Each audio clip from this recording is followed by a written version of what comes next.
Alors que les entreprises travaillent au sol pour la création des nouvelles salles de Beaublanc, c'est à Alençon, en Normandie, que se fabriquent poutres, poutrelles et poteaux pour la charpente métallique du site.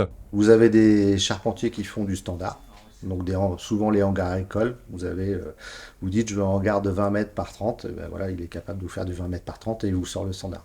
Pour Baudin-Châteauneuf, c'est chaque projet est spécifique, particulier, avec des architectures, des contraintes, etc.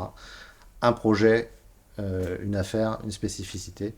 Et moi, ça fait 30 ans pratiquement que je suis chez Baudin et j'ai jamais fait 2 fois le même projet.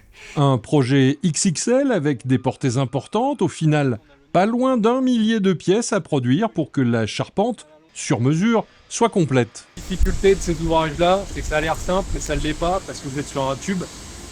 Premièrement, ça ne passe pas en machine, parce que tous les perçages que vous voyez là, les découpes, parce que là vous n'avez pas de traversant, tout ça c'est fait à la main. Du bureau d'études à la fabrication, une bonne quarantaine de spécialistes est à dénombrer et les pièces métalliques vont passer de poste en poste. Vous avez déjà le déchargement ici dans la cour, après ça rentre dans l'usine, l'assembleur va le prendre, va faire une première découpe, après l'assembleur va commencer à pointer toutes ces pièces, et après c'est les soudeurs qui prennent le relais. Parce qu'ici chacun a son métier, vous avez les caristes, vous avez les machinistes, vous avez les assembleurs et vous avez les soudeurs.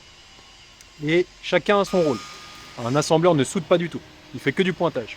Et après les soudeurs, eux, sont qualifiés, et c'est eux qui soudent. Donc en fait, ça passe de poste en poste comme ça, jusqu'à ça rentre, ça fait la boucle, et ça ressort ici. Dans cette entreprise, la présence et le geste humain sont plus importants que la présence et le geste des robots. Pourtant, une machine assez rare dans notre pays est en tête de la ligne de production pour les découpes répétitives.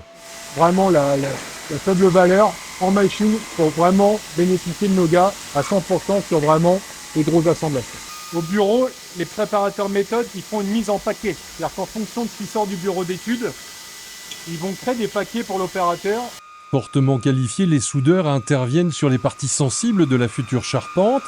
Cette visite est l'occasion de comprendre le process de fabrication pour l'ingénieur en charge pour la ville de Limoges. Donc les éléments partent d'ici mi-décembre, on commencera à les voir à partir de mi-janvier, fin janvier sur Beaublanc. Et puis ensuite, l'assemblage durera 2-3 mois en fonction des zones. Entre Alençon et Limoges, les éléments passeront dans un autre atelier afin d'être traités. Traitement de peinture pour certaines pièces, donc qui vont aller dans un atelier de peinture qui se trouve à Caen, ou traitement de galvanisation pour les pièces qui vont rester extérieures et qui ont besoin d'une protection plus importante.